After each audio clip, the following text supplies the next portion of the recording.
Hello everybody, how are you all doing today?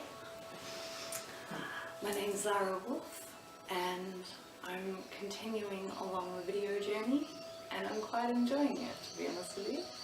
So the reason that I'm getting my services out there is because I'm hoping to connect with the newly awakened and those who are looking to take control back of their lives. So those who are willing to go through the shadow work, which I don't like calling it work, but it's essentially what it is, because it's not very easy all of the time, to be quite honest, but the results are well worth it.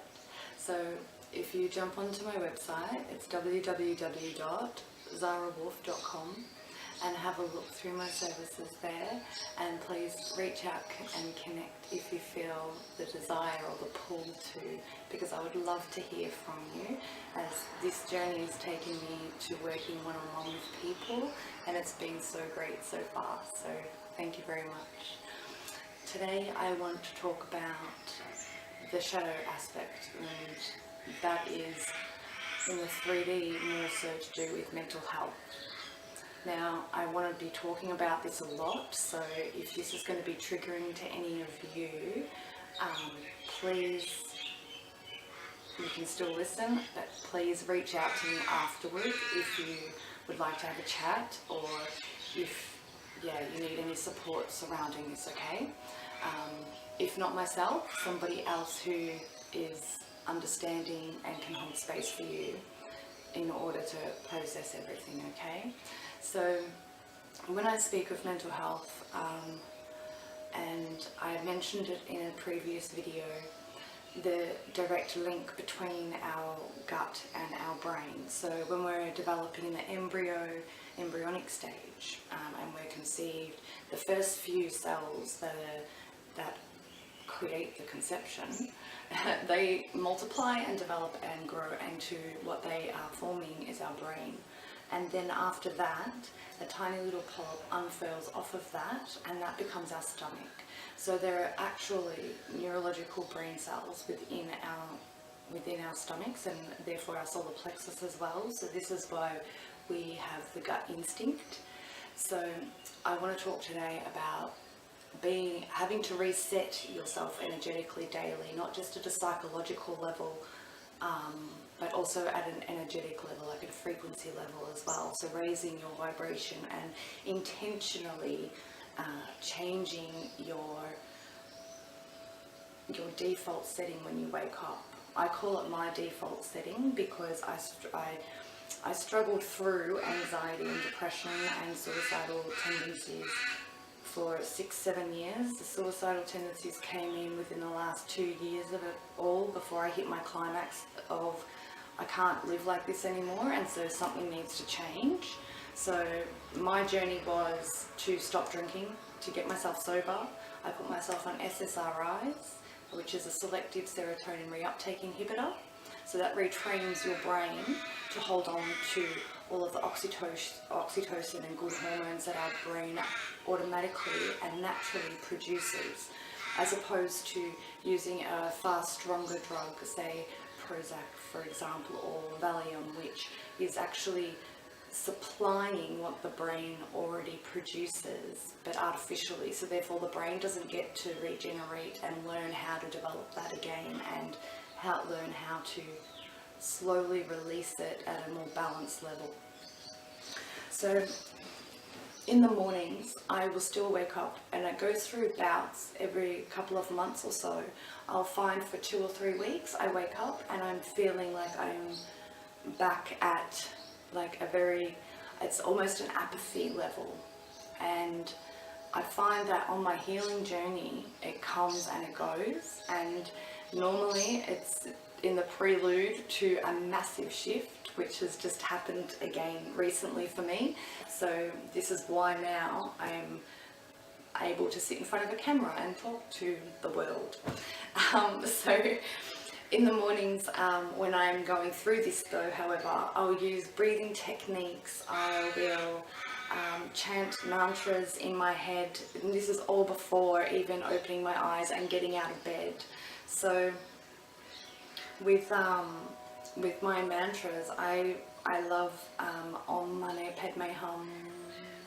So this, like, it purifies ego, it brings us back to self-love, and so I will say that in my mind whilst I'm still in sort of la la land a little bit, like just before I get up in the morning. And also another technique I use is Sukha Kriya, which is a yogic tradition. It's a breathing technique which I was introduced to by Jared Ball of Transformational Coaching. So thank you, Jared. So grateful for this. So what Sukha Kriya does for you is balances your parasympathetic and sympathetic nervous systems. So basically we're balancing our yin and our yang, which is our ida and our pingala, into our central sushumna, which is our main nadi. So there are 72,000 nadis, 36 on our feminine and 36,000 on our feminine and 36,000 on our masculine side. So we've got our water energy being our feminine and our fire energy or sun energy being our masculine, so therefore the moon, emotions and everything is the feminine. And what a lot of us tend to do when we are in that depressed and anxious state is we live very much in our masculine, because our masculine is go, go, go, let's just do, and we really bring ourselves very far out of alignment with having our feminine heard. So she gets repressed, and that's why depression is another word for deep rest. So the Sukha Kriya method is to sit in a cross-legged position, however you feel comfortable. It really doesn't matter. You can sit in the chair, like I do this in bed, laying down, like when I'm still in bed sometimes, like when I'm going through this. So what you want to do is you want to block the right nostril and inhale very nice and calmly and deeply, so smooth and just let it, and then block the left nostril and exhale out of the right, and then breathe in through the right and exhale through the left. Then in through the left and out through the right. In through the right and out through the left. Now I can tell you within 5 minutes, you don't even really need to spend 5 minutes. Once you start doing it often, like I already felt a shift in my energies then, and I was really quite grounded and quite centered before I did that, and I only did 2 cycles of it. So you always start on the left, inhale, and then exhale through the right. And so that's balancing out our energies. So if you do want to, if you do have to, I think in one of Jared's videos, he says if you want to study, breathe it more through your right. And I recently said to my brother-in-law and my nephew, after a gym session, they were still sweating profusely, and I'm like, just block your right nostril and breathe in and out through your left. They thought I was mad, but my nephew tried it and he was like, yeah, and he was only 13 or 14. So it's one way in which we can bring ourselves back into balance before getting up in the morning. And then other thing that I've been doing recently is having an orange as the first thing that hits my stomach. It's high vibrational food, yeah. So that's why when people who are going vegan or vegetarians, it's with the vegans, it's not always an ethical thing. It's their body craving that as well, you know. So with vegetarians, they're putting those, and vegans, they're putting those high energy, like high frequency live enzymes into their body, and so that can only benefit our minds because of the neurological connection. So another good food that I love using is cashew nuts. Now I read a few years ago now that if you have a handful or two of cashew nuts, it's the same, it's the equivalent of taking a Prozac. So other things that you can do for helping with your mental health as well is be careful of the ruminating narrative. So it comes down to self-worth and a lack of self-love at the end of the day as well, because the rumination is perpetuating that like self-loathing, and you're then judging yourself because you're overthinking, and you end up just shaming yourself into a lesser like vibration and mindset as well. So when you can become aware of what you're like, I liken it to the first couple of steps before you get on a water slide. It's like you know what thoughts are leading you into that falling down into a depressive cycle again. So it's all about reining yourself in and really catching yourself and grounding yourself. Because if you're at a level where you're on medications, and say you've been on medications and managing your mental health that way for a long time now, it's been quite successful, but you're starting to feel like you wish you didn't need to be on them, or I know with SSRIs, they affect your libido so heavily that it just, it's impotence at another level, even for women. It's so, what's the right word to use? It's really disempowering, to feel like that your body's not functioning the way that it should.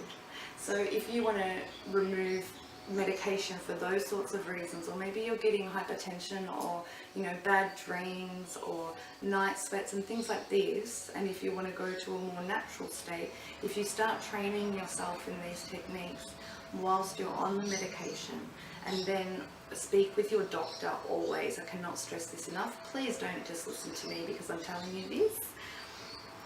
Please consult a doctor always, with everything I say too, by the way. Just a side note, okay, thank you. When I came off my SSRIs, I actually, I still wear it now, but a little diffuser with Lang Lang oil in it. If you don't like Lang Lang oil, you can use lavender oil. They both have anti-anxiety properties. And if you don't want to wear it, I used to just carry the little vial or bottle in my bag, and I would smell it straight out of the bag. And just 2 or 3 deep inhales and being really present with that is very, very helpful when you feel that you're like slipping a little bit, I think is the best word to use. So yes, there's also, please, if you're inclined to use crystals, I have been, and they're very, very helpful for me. Whether or not you believe in it or not, crystals have their own frequency as well, just like everything else on this planet. So crystals one crystal can have, say, 5 or 6 different attributes. So please reach out and connect with me if you're interested in finding out about some crystals that will help you really ground and manage those the self-worth aspects of things, because there's some really lovely, powerful stones out there that can help you. So I am here to support you if you feel that you do need to reach out and connect with myself or someone else who is offering similar services to me with regards to Reiki or guidance and coaching sessions. All you have to do is ask. Everybody that is in this community and on the same path that I am, we're here to serve. So all you have to do is just shoot off a little message and be like, hey Zara, saw your video, let's talk about ABC. Whatever it is that you feel you want to share,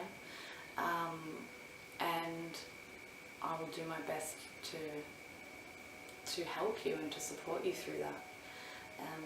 And also please check out my website, www.zarawolf.com, and check out the guidance and coaching packages, as well as if you're into tarot and you wanted an intuitive tarot reading, I love doing those. They're so much fun. Or a Reiki healing if you are in Melbourne. So again, blessings and namaste, beloveds. Thank you so much. I really appreciate it. Have a great day. Bye.